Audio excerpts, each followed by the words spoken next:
tuning into the Joshua Bridwell Show. This is going to be the podcast where we talk about your personal and professional growth.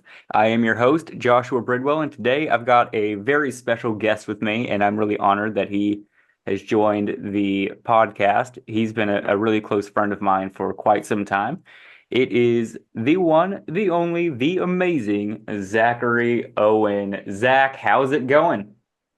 It's going great, Josh. How are you? Good. I'm excited to get some time with you and to talk about grit and a little bit of self-discipline. These are things that I have really experienced from Zach firsthand throughout my time working with him and knowing him. He's just a really great example of grit and self-discipline. Um, First of all, I saw something this morning that really tied into this topic, and that is discipline isn't natural, right? Mm, We naturally lean towards the things that make us more comfortable.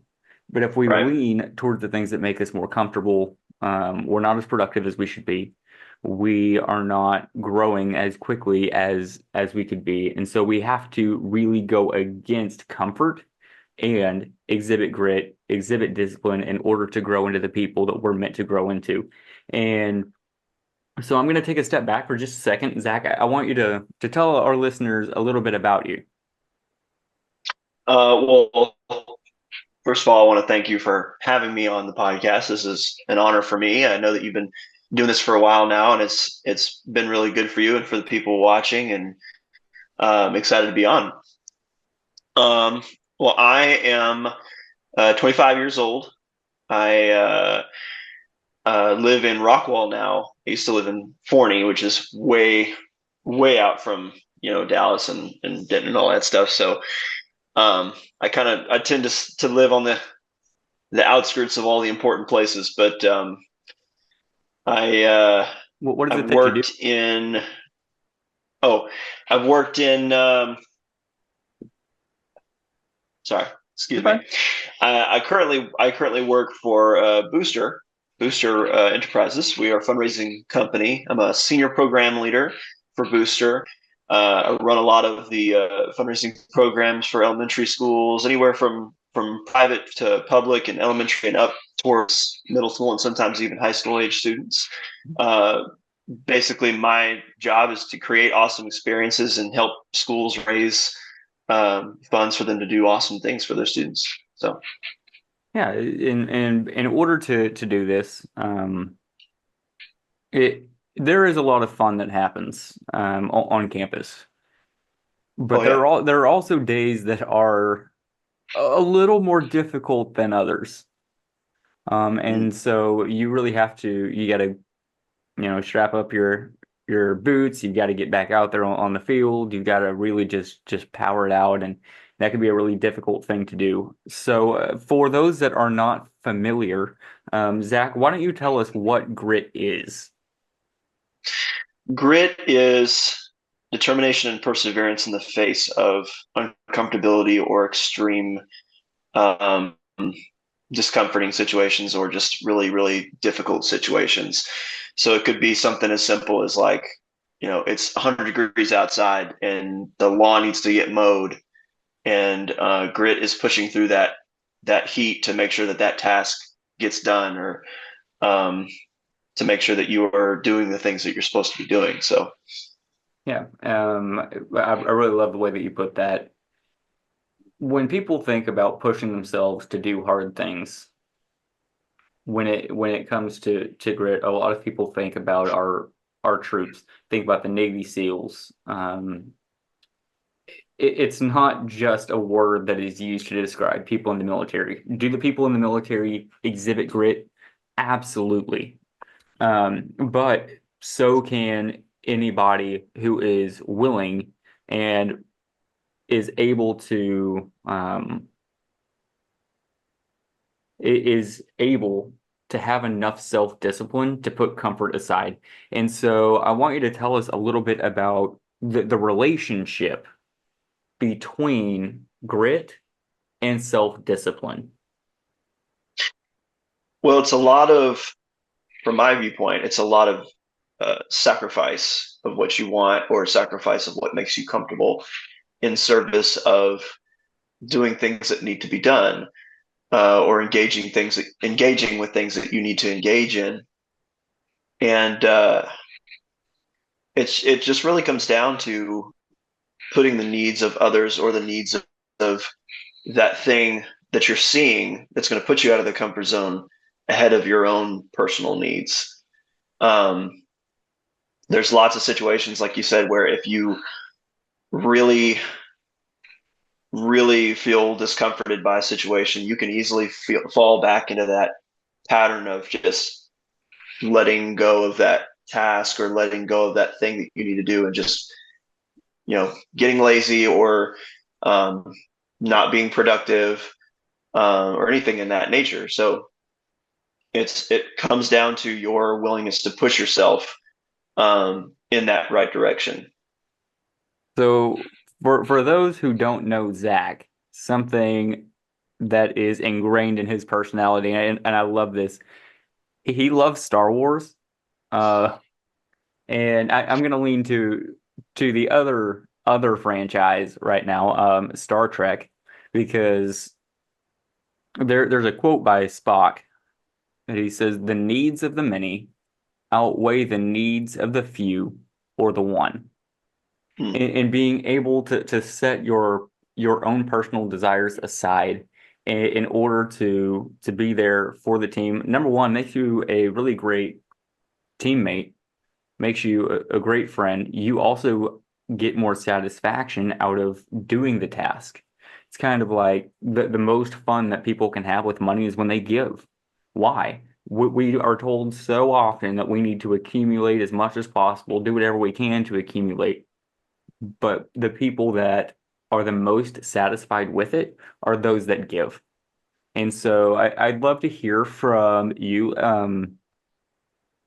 What has been your personal relationship with self-discipline? It's something that comes and goes, and sure, we're stronger in one area than other areas. What areas are really strong for you? What areas can you grow in? Walk us through just your relationship with self-discipline in this moment. Um, so I'll tell you, it's really, really difficult in some cases. You don't want to sugarcoat that. In cases where your guard is down, like when you're facing those opportunities for you to be tempted back into comfort or tempted back into complacency, if your mindset is not on the right track, where you see what needs to be done or you see who needs help, if your mindset is not focused on those things and focused on helping or focused on completing those things or completing the goals, you can slip back into that pattern of complacency. And getting back out of it can be really difficult as well. There are definitely seasons where it's more difficult than other seasons. Um, Discipline for me is really easy towards the beginning of the school year, for instance, when we're all dialed in, the year is fresh, everybody's coming back into the job.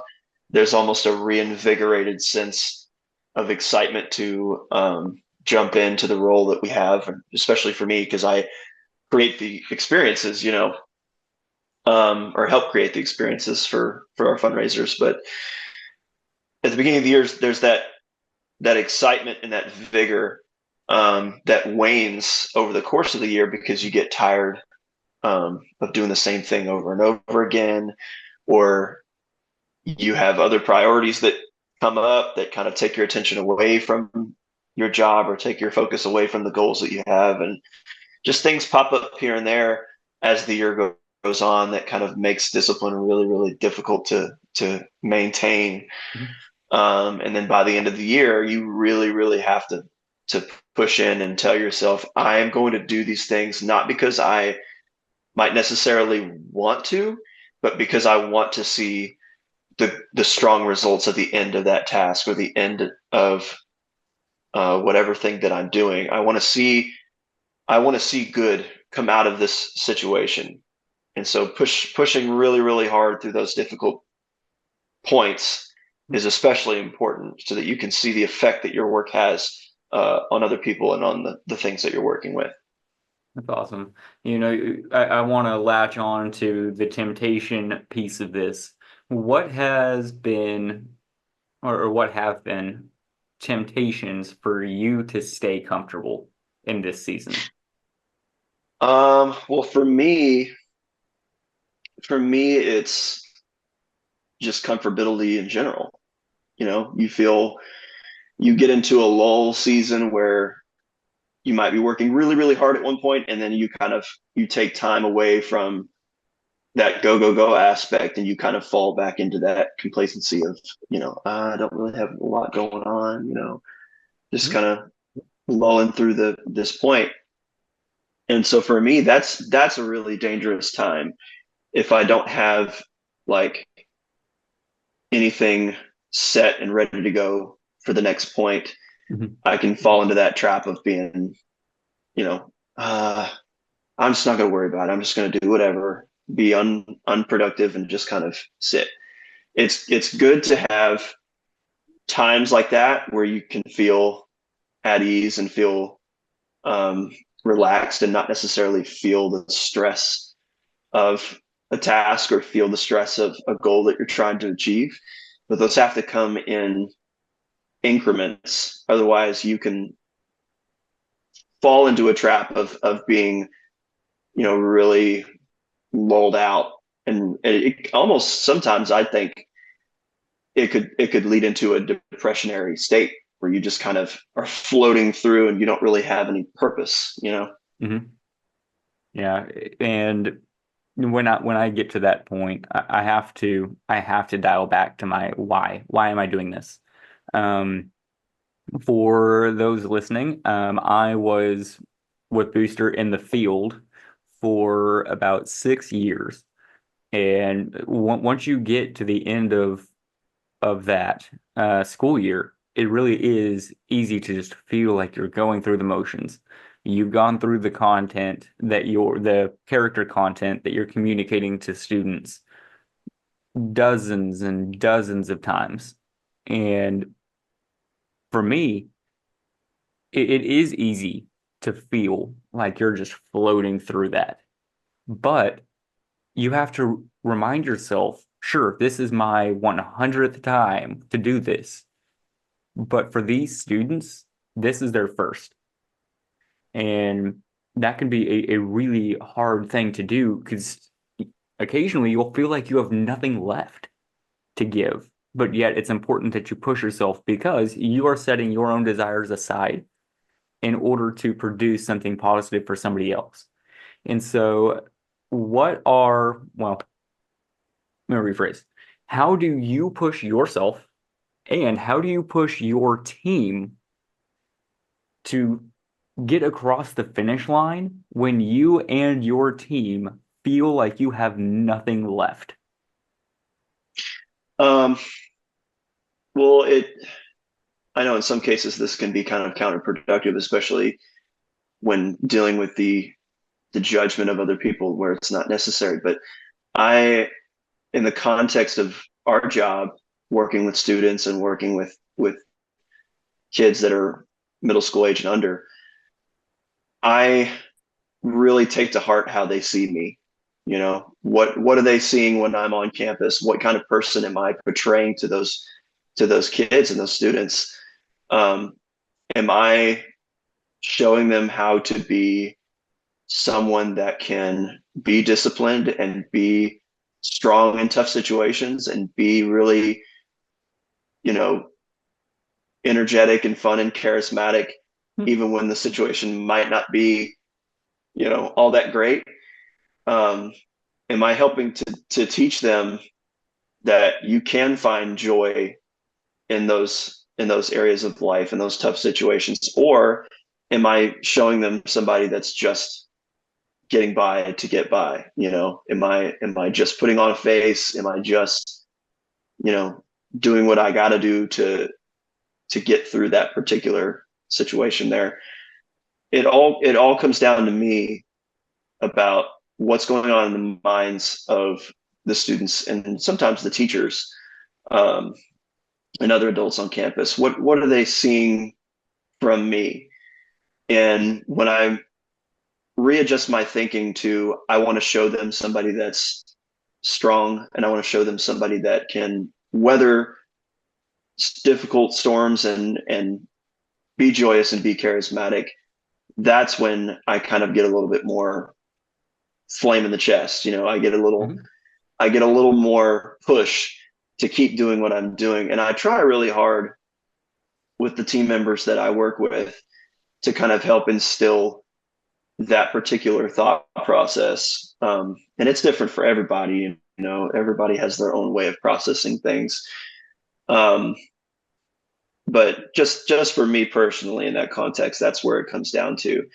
I would say, I would say, in a situation like that, you've got to find your passion piece. What gets you really excited in your job? And it could be a million things that you're feeling, like, fearing, or that you're doubting about the job, or things that you just don't necessarily like. But I challenge you to find that one thing in your job that gets you really excited or gets you really motivated, and stick with that, and see if you can find a way to make that piece extend further than it is, or um, take the joy that you feel from doing that thing and implant it in the other things that you're doing too. Yeah. So you did a lot of talking about how you're going to lead yourself during that time, how you're going to get yourself across the finish line, and I think that it is really important that you do find that passion piece. When it comes to leading a team, one of the things that I've discovered, especially whenever it comes to grit, is understanding from the moment that you are gathered with your team. Just have an open and honest pulse check on how everybody's doing. Um, some days, this is something that I think a lot of society gets wrong whenever it comes to asking for 100% from team members. So a lot of people think, oh, okay, well, so and so came to work today or showed up to the big game. And man, I have just seen them work harder than they're working today. So they're not giving 100%. That's not necessarily true. Yes, working together as a team is very important. But we would be foolish to think that what happens in our personal lives won't carry over into the team realm. So sure, what appears to us one day to be 75% of what somebody can give might be their 100% that day. You don't know if they had to stay up late to take care of a team member or to take care of a family member. You never know what's going on behind those scenes. And so gathering with your team in the beginning of the day and just saying, hey, on a scale from 1 to 10, how are we doing today? Open, honest answers. I'm doing this, number one, so that they can be transparent about that, but also so I will know how to best lead and best delegate throughout the day in order to get the most done in a healthy way. And so, Zach, when you are working with a team, and you're pushing yourself very hard. I've seen you do this, and I've seen you do this very well. You push yourself really hard, but then you have the team members that feel like they have nothing left. What do you do in that moment? Put yourself in that environment. What do you do to get them to finish strong? What do you do to get your team across the finish line? Um, it's an excellent question. It's for me, and I've had this conversation with our upper folks several times throughout past couple of years that I've been in this particular position.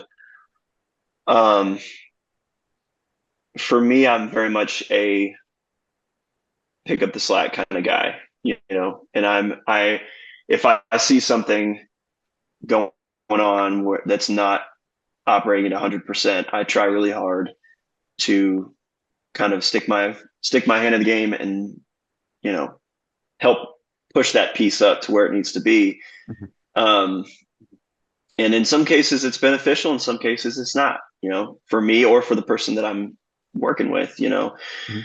Um, if I if I'm on a field at a fun run or at an event and I see someone not being as excited as they could be, um, my initial reaction in many cases has been to double my own efforts, kind of not cover up, not mask, but like almost overshadow the the slack with more energy and more work from my end. And that can work in very, very small doses. But I've since grown to realize that not only is it not beneficial for me, because I'm working doubly hard to meet an end, in an area that I don't have to do that.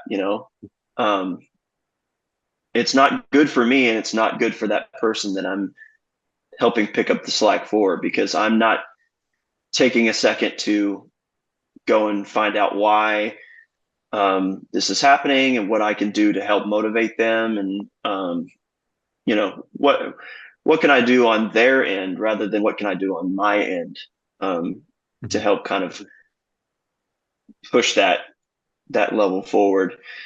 Um, and so, especially towards the latter half of this past year, I've really, really tried to get a hone in on how people are feeling, and what's going on that they feel comfortable sharing, and how can I kind of help bring extra motivation, whether it's, can I buy lunch today, or can I get you a Sonic drink, or can I get you, you know, snack, or just a little pick me up here and there? Can I kind of give you some words of wisdom, or can I tell you a funny story, or just things that will help them out, rather than like me going the extra length to really like drive the whole situation forward on my shoulders when I don't have to do that.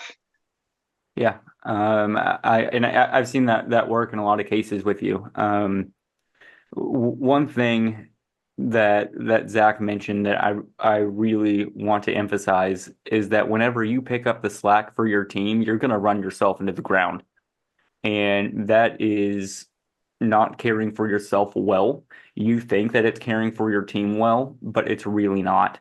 And let's say that Zach, you are giving as much energy as possible. You notice the team member's not giving as much energy, so you're like, oh, okay, I'm gonna double up the energy that I have. Okay, then it makes the lack of energy from that team member that much more noticeable. Oh yeah.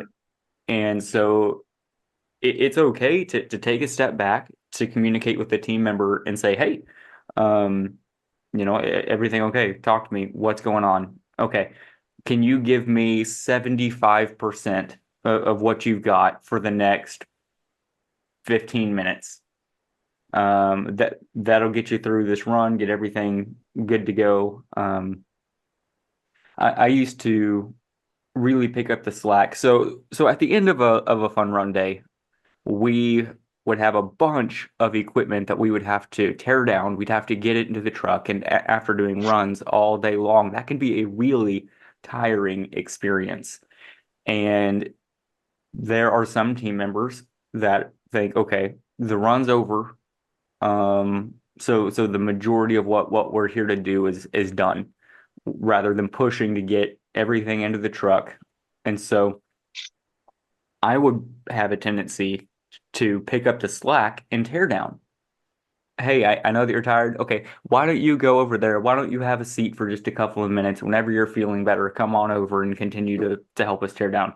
Rather than saying, hey, I know that right now you might not be able to give um, as much as you were giving, but hey, for the next 5 minutes, can you give me 75%? Can you give me 80%? Just push yourself as much as you can. Um, and that way we would be able to get off campus quicker. That's carrying more for the team. And on top of that, that's taking care of myself because there are days where we have to do several in a row, and that can be a lot. And if you're not using your team to the team's ability, then it's just going to be a bad experience for everything else that follows. And so being able to rally your team around one mission and motivate your team in a healthy way is going, well, if you do motivate your team in a healthy way, that's going to be a really fantastic experience. What I personally do, I will pulse check with the team in the morning. Um, we will talk about one particular goal that we have for the day. And that is going to be a goal that we keep in our mind as we are putting on this experience for schools. And I will use that as the motivator for the team. Hey, this morning we talked about this. Okay, remember, this is what we're after today. Let's get after it. And really encourage them, but also know what motivates each team member. And the only way to know what motivates each individual team member is to spend time talking to them, getting to know them, understanding them. Hey, do you have a dog at home? Do you have a cat at home? Um, just being able to get personal will also allow for additional motivation. Now, I understand that within our team, there might be team members that don't want to share too much about their personal life. At that point, you'd probably have to use a little bit more of a generic motivator, such as, a Sonic drink um, or buying them lunch, something like that. But I don't want the only thing that motivates a team member to be an external factor. Because the Right. second that that external factor is removed, so is the motivation. Hmm. And that's not something that will last a long time. And so once you've pushed yourself, once you've pushed your team across the finish line, how do you celebrate? How do you rest? How do you reset? And what would your encouragement be in this realm to others?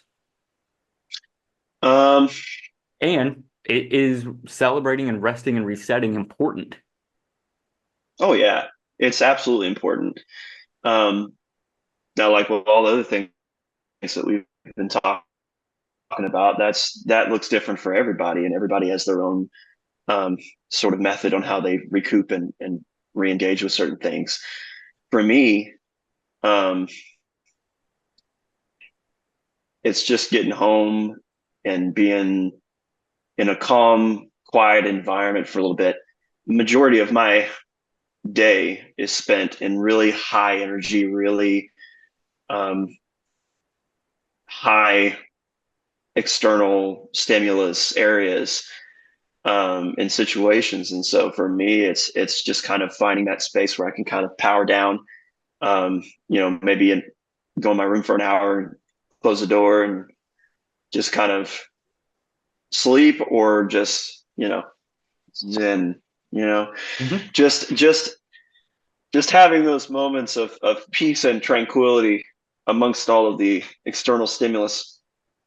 Um, and for me, it's finding something else productive to do that's not like super taxing, um, like a hobby, or you know doing work around the house. Something that kind of keeps you moving, but also is not super high stakes, super high stress. Mhm. One of my favorite things to do, and you know this about me, I'm a big Transformers collector. Um, I I have a lot of pieces that I've collected for the past several years. Um, And one of the things I like to do is I like to do custom artwork for those things, whether it's drawing or whether it's painting, or doing a model kit. I have a model kit coming in today, actually. Um, this that's a construction outlet for me. It's a hobby, and it's something that's a constructive outlet for me. It's a hobby, and it keeps my brain engaged, but it's also not overly strenuous to the point where I'm like, if I mess up this thing, the world's gonna explode, you know. Um, and going back to the original point, it is really, really important for you to find those things that give you that rest and that peace of mind, whether it's reading a book or going outside and sitting and sunbathing or going swimming or taking a walk, whatever it is. If it's as David would say, our general manager, if it's So filling I've your actually had David on the podcast. So yeah, it's the same David Jones. uh um one of his favorite things to say when talking about rest is find something that fills your bucket. Find something that fills that internal bucket and gives you a sense of peace and gives you a sense of pride and accomplishment, and that you're doing something that's bringing you peace of mind. There's a book. It's actually called "How Full Is Your Bucket?" It's a book that I've read through more than one time, and it's a very quick read, but it's a really important read. It does teach you, hey, what is it that I need when I need it in order to make sure that my bucket is full, it's overflowing, so that I then have enough to pour into somebody else's bucket. And I'll actually link that book down below in case anybody wants to check it out. But I think that's absolutely right. I think that it is important to celebrate, rest, reset, get ready for what's coming. And this is the I hear more excuses about celebrating, resting, and resetting than I do about people trying to grit it out. Because people often work hard because they want others to think that they are really high achievers, they're hard workers. That's what our society has taught. And so it's really hard for us, especially me as an achiever, to take a step back and say, okay, the work has been done.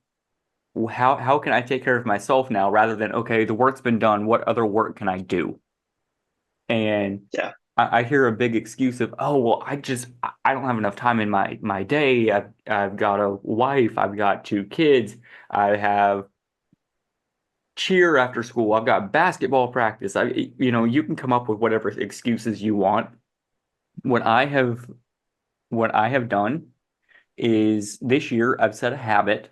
I'm focusing more on habits than I am on goals. And that's been really transformative for me in and of itself. But I take just 15 minutes a day to do something that fulfills me. And it might be something different every day. And that might be a conversation with your spouse or with your parents or I don't know, conversation with somebody saying, "Hey, I really want to be more intentional about filling my bucket so that I can then fill your bucket, and this can be something that's healthier. Would you mind watching the kids or the dog for just 15 minutes? I'll watch the dog and kids for 15 minutes for you to take care of yourself, but this is something that I'm needing in this season in order to really take care of myself." You have the time for what you make time for. I encourage you to make time to celebrate, to rest, to reset. And in order to do that right now, it might be reading How Full Is Your Bucket? Again, it is a really quick read, but it's going to teach you how to use your time effectively in order to feel fulfilled in the days in and the days out. yeah. If I could, to kind of follow up on what you were saying, we talked earlier about um, falling into the trap of complacency, Hmm. and letting yourself go after not being busy, or not finding goals to achieve or having a purpose to fulfill. That's dangerous, but the opposite is dangerous as well. You get so wrapped up in your goals or your job or your everything else that you neglect your own personal development or your personal rest, and you start to lose yourself into that other thing. And I've definitely had those times where I work and work and work, and I get so busy that I stop and I go, oh wait, I my whole life is revolving around this thing, and I have no energy, and I have no like desire to go do things that would be beneficial to me, Hmm. because I feel like I have to constantly be engaged with this thing. Like lunch breaks is a perfect example. We struggle a lot with taking lunch breaks, um, especially with our jobs, because we get so busy and wrapped up during the day that we neglect that 30 minutes where we get to stop and rest. And it puts me in mind of a quote from a popular cartoon dog show that will go unnamed. Um, uh, the mom in this show, the dad comes home and the mom is like, I did the dishes, dinner's in the fridge, clean the house. I need 20 minutes where no one comes near me. And it's a quick, like the kids are put on notice and the dad's put on notice, and he catches on immediately. He's like, all right, kids, let's go play outside, or let's go to the park or whatever. And it's not a like I'm disregarding you moment, or I don't like you being around me moment, or um, I just don't want to interact with you thing. It's a, hey, I need 20 minutes to reset, reboot, and give my brain a second to breathe so that I can be more engaged with you later and more fulfilling in our engagements with you later. Yeah. Never feel guilty for asking for what you need. If you need 20 minutes, say, hey, I need 20 minutes. Maybe you're in a time of intense fellowship with a significant other. It is perfectly okay to say, hey, let's take 5 minutes, 10 minutes, um, rest, reset, and come back a little bit more level-headed and have a healthier discussion at that point. And so we've talked a lot about professional grit and self-discipline. But I would love to know, does grit look different to you personally and professionally? And if so, how? Um, I think for me, personal and professional grit, um, it does look a little bit different in terms of especially in terms of the facing things that you're facing. Excuse me, the things that you face professionally can be a lot different than the things that you're facing in your personal life. Whether it's a struggle that you're having, um, you know, getting off a particular type of food for a diet, or maybe you drink too much, or you're engaged with a drug, or something like that, which I'm not in those camps. Maybe the food aspect, for dietary reasons, but there are things personally that are a lot more difficult to be disciplined on rather than something professionally, because professionally you might have all these people around you during the day, to where if, say, for example, you are performing a certain aspect of your job incorrectly, you can have somebody almost immediately come over and be like, hey, that's incorrect, let me show you how to do this the correct way, and it can readjust you really quick. That's the purpose of a lot of our feedback conversations that we have in the field and in the office and things like that. But with personally, it's a lot more inward and a lot more strenuous on your mental state, especially if you are not surrounding yourself with people that are um, invested in you and you are invested in them. Mhm. Um, you really have to find that thing that you're struggling with discipline wise, and you have to hone in on that thing. And you have to tell yourself, first of all, you have to ask yourself why it is you're struggling with that particular discipline piece. You have to get behind the reason as to why it's an issue for you and for other people. You have to determine if it's an issue for both you and for other people, maybe somebody you're living with or somebody that's close to you friendship wise. Um, and you have to recognize why it is that you turn toward that thing that you're struggling with and tell yourself that you don't need to engage with that piece anymore.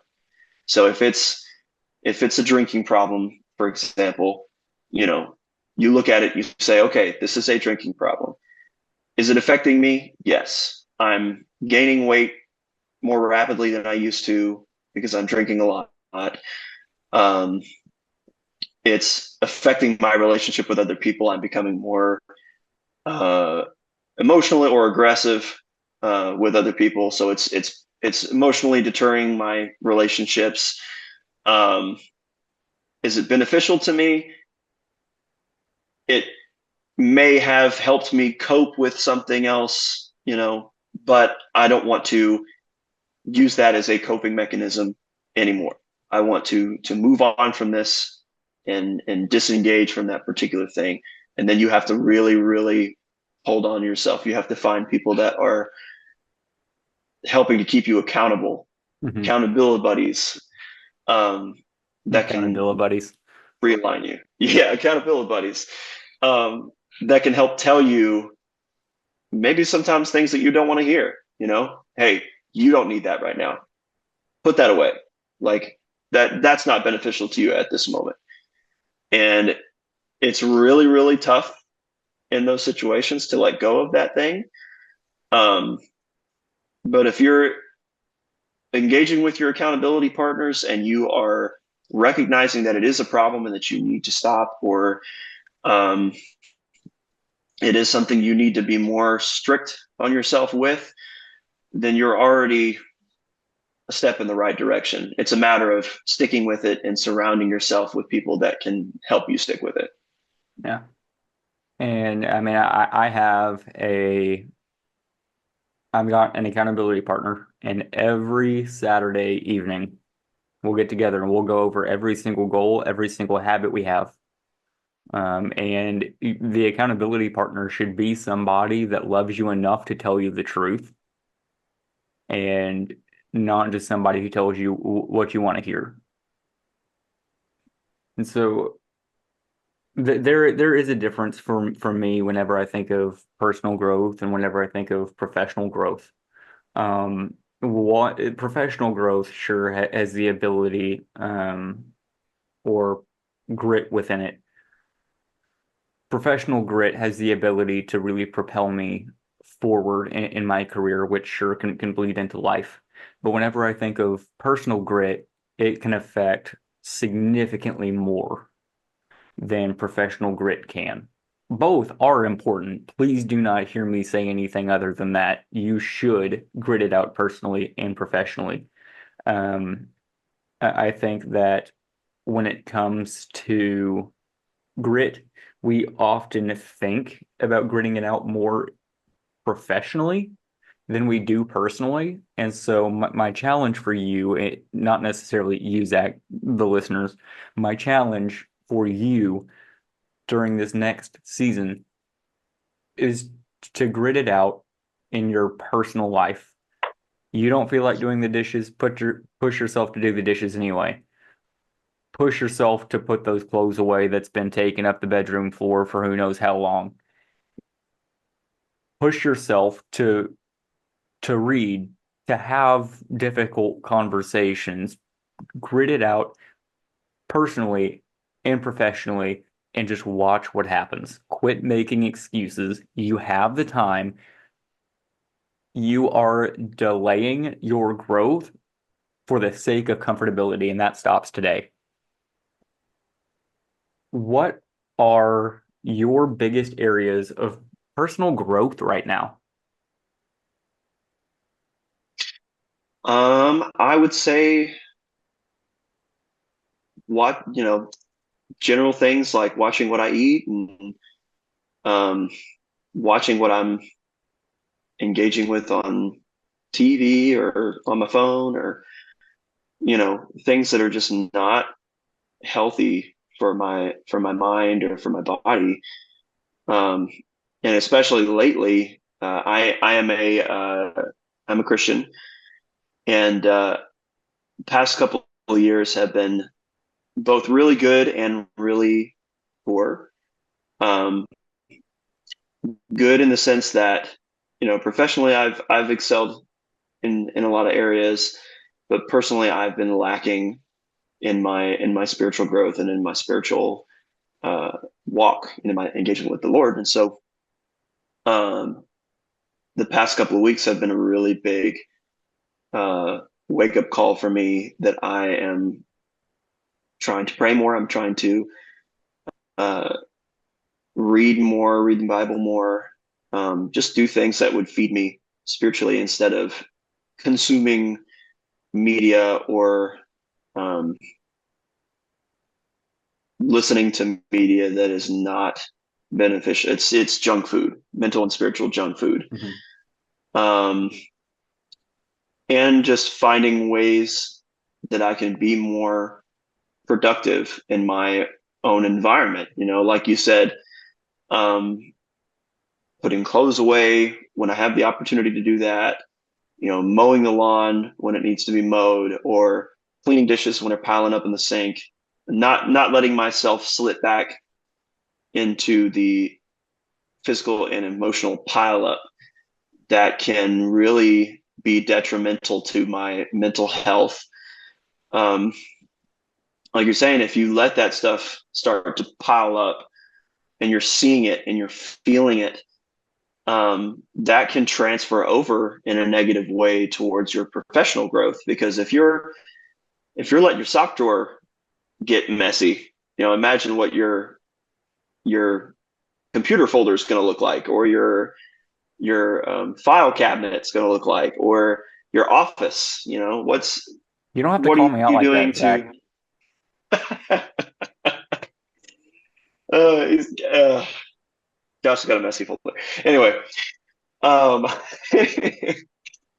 it's it's a lot of taking a step back and seeing things that I'm neglecting to do or to engage in, and being very intentional about doing those things so that I don't feel that emotional or physical pile up of stuff. And that in turn will positively impact me going into my job or going into my professional career. Because then I'm not thinking about those things in the background, like, oh, I've got clothes at home, I got to put, fold up, put away. I've got a phone call to the insurance company that I got to make, or, whatever it is.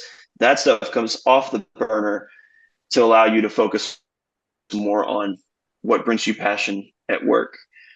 Um, and one other thing from previous conversation, I want to kind of interject here. Passion breeds passion. If you are doing something that brings you joy and brings you passion, other people see that. And depending on the person that sees it, that can bring passion to them, because they can internalize that and say, whoa, they enjoy doing that thing a lot. You know, I want that kind of joy when I'm doing that thing, or when I'm doing something stressful. So yeah, just to kind of inject that back into it. Yeah. Clear up your background pieces so that your passion can float upward in other areas.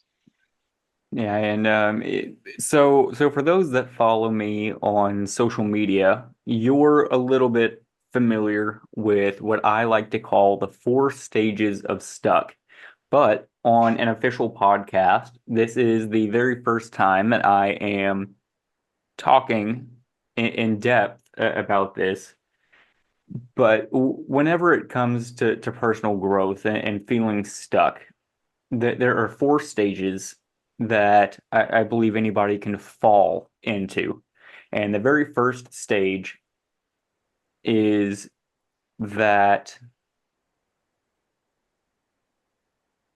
I'll back up a little bit here. The four stages of stuck do not include um, do not include the final breakthrough, but there are different steps that are keeping you from the breakthrough that you're in. And so the very first stage is that people are just not wanting to grow. Just flat out, they don't want to. No interest, no passion, no desire. The second stage is that they're just afraid to look themselves in the mirror and admit where they really are. We might see this in people that make up a lot of lies about their life because they want to seem interesting to other people because they are afraid that their own life where they are is not interesting enough. Um, the really big problem with that is not only lying to other people, but also it doesn't give you a true, accurate baseline on where you are going to grow from. How are you going to measure growth if you don't have a baseline? And that's where this comes into play.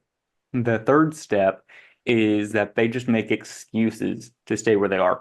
Oh, they know their situation, and they might say that they want to grow, but oh, I don't have the time, or I don't have a car to get from where I need to go once a month. Whatever it is, people can make excuses to stay where they are. And the last stage is that they want to grow. They just genuinely don't know how. They might be Googling a whole bunch of different ways that they can grow. They might be talking to a whole bunch of people. It's information overload. They don't know which route to take. They need somebody to sit down with them and really help them create a good, solid plan, a good, solid path. And so when it comes to the four stages of stuck, which stage do you feel in this season of life you are mostly staying within? Um, well, I will say at some point, especially in my adult life, past couple of years, I have been in all four of those stages. It comes to what is your current situation, who's in your life, what job are you in, what things are you consuming, what media are you consuming, and it can feel really difficult to kind of navigate those situations, and navigate those stages and get out of them, um, if you don't have the right people to engage with, or the right things to engage with. I would say for me, um, I fluctuate, but I would say the don't know where to go stage for me. There are a number of factors, whether it's financial or professional vision of myself, or whatever it is. There are factors that are kind of keeping me in this spot where I don't know if I want to go up or if I want to go across to something different, or you know all these things are kind of filtering into that feeling of being stuck in this one spot. And there are times that I really enjoy the spot that I'm stuck in, that I don't really feel a need to go anywhere, or I just kind of, you know, I'm fully invested in this area to the point where I don't want to move out of it right now. And I've talked with my superiors about it. Um, but then there's the other aspect of it, like financially, there are things popping up to where it might be really beneficial if I did something new, or if I went to a different field of work, or um, if I was doing more in my personal and professional life to kind of grow equity and things like that.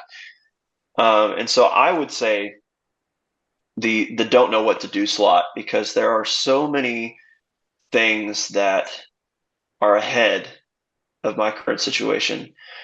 It's hard to nail down that one specific thing, that next step that I could do in order to further me or progress my development personally and professionally. Yeah, that's really good. And the reason I brought that up is because I think it's important for us to recognize where we are, because depending on what stage we're in, we need different tools to get to the next stage. Um, for you being in the, you're not entirely sure how to grow, what direction, what's right for you. Um, it's really easy to fall into the complacency thing of like, oh, okay, well, I don't know where to go, so I'm just gonna, pretend to be comfortable where I am. I think that the most important thing for you to do right now to get to the growth stage is to ask intentional and insightful questions to the right people. And I'd love to dive into all of that with you at a later time, and help direct you towards that growth stage. And for all I know, your growth is within your current role. But for you to grow into um a better leader, not that you are a bad leader, but all leaders have the opportunity to grow. I have the opportunity to grow. David has an opportunity to grow. The moment that you think that your growth is complete, you're wrong. Life is a journey, and we grow until the very end. And so, speaking of growth, well, we just talked a lot about the personal side of your biggest growth areas, but what about the professional side? What are your biggest areas of professional growth right now? Uh, I'd say it is similar to that stage of being stuck professionally. It's in that realm. Um, just finding ways that I can be productive in my professional life, to where I'm constantly learning, constantly growing. Um, especially when I started out in the leadership role that I'm in now, my first instinct was go to those people that have been doing this forever and be like, hey, give me all your info, right? Tell me how to do this. What can I do to be better? What can I do to help the people around me? What's a negative, what's a positive? Um, all these different things. And then when I jumped into the role and started getting things rolling, the questions evolved from what can I do to do this, into what can I do better? Or how can I pursue this more? Or um, am I doing this particular thing in a way that is beneficial for myself and for other people? Those things evolve over time, and the deeper you get into that area of professionalism. Um, and so for me, it's always a learning process. And there are times when I get stuck in that complacency loop of like, okay, I'm good at my job. I don't really need to learn any further than this point. And it has burned me every time I get to that point, because then something happens where I'm like, oh shoot, maybe it would have been beneficial if I knew a little bit more of that particular spot. Mhm. Every time, if every if I had time. a little if I had a little more knowledge, in that area, I could have executed that plan or that particular thing a lot better. Um, and so it's always asking for feedback. It's always looking to the person next to me after I've made a decision or after or when I'm making a decision and saying, "Hey, what do you think about this? What is your viewpoint about this? What could I have done better? What can I do better in this moment?" Yeah, I think that it's important to lean on the team, and being able to ask those intentional questions, like we already talked about, is what really helps you to grow whenever you're not entirely sure.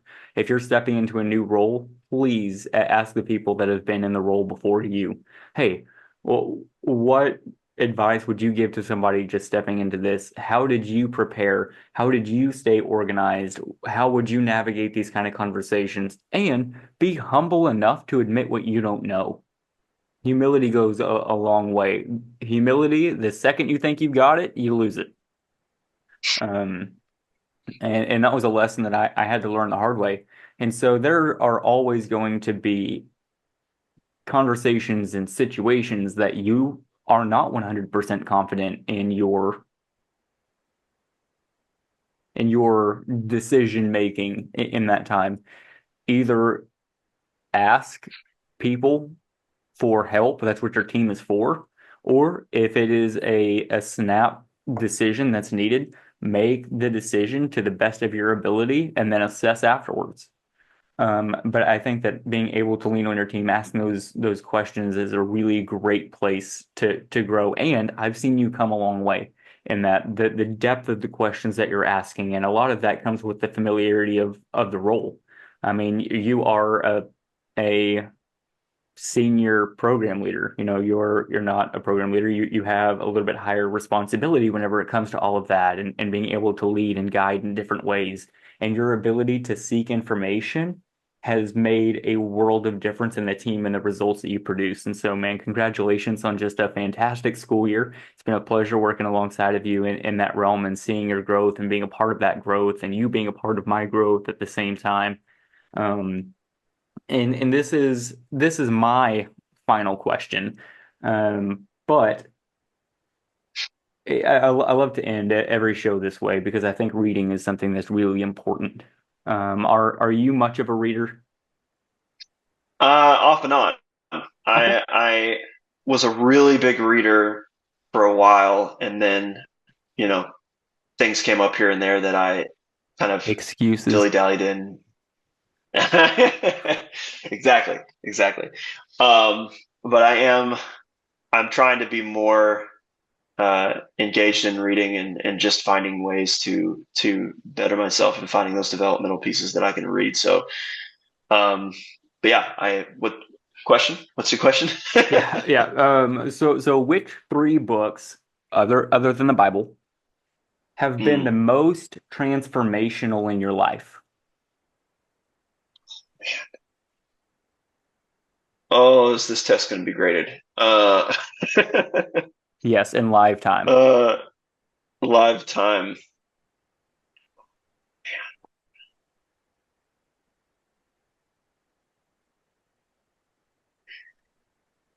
I don't know, to be Insert honest. game show music here. Um, I can't give you specific names, but I will say there are several books that I kind of read and skimmed through for college back when I was doing my degree in sport management that were really good on um, perspective and how to zoom out and look at things from a larger viewpoint, um, and kind of take your own personal viewpoint and put it on the back burner for a minute and really grasp every aspect of a situation. Um, and that can be really good in a lot of areas, especially in our job where you are um, always looking at the bigger picture. Be more how can I be more pursuant in tracking down leads for schools that we can work with, or how can I engage with this teacher that kind of builds her day up a little more? Or what can I do for this group of students to create a better experience at their fun run or during the day on campus? I read a couple of books like that. I can't give you specific names on it, but just for me, it's a lot of development in perspective and a lot of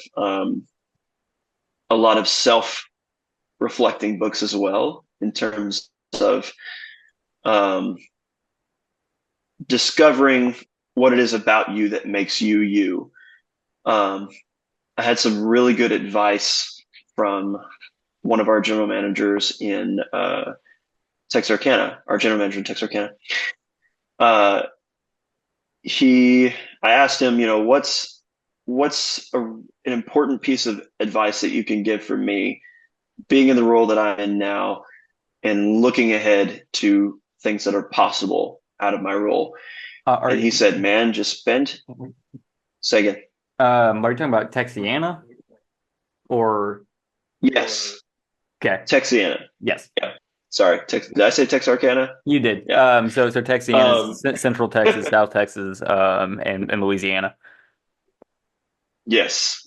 Um, and so he told me, you know, find things that are helping you discover your personality and your personal aspects that kind of help build you. What makes you you?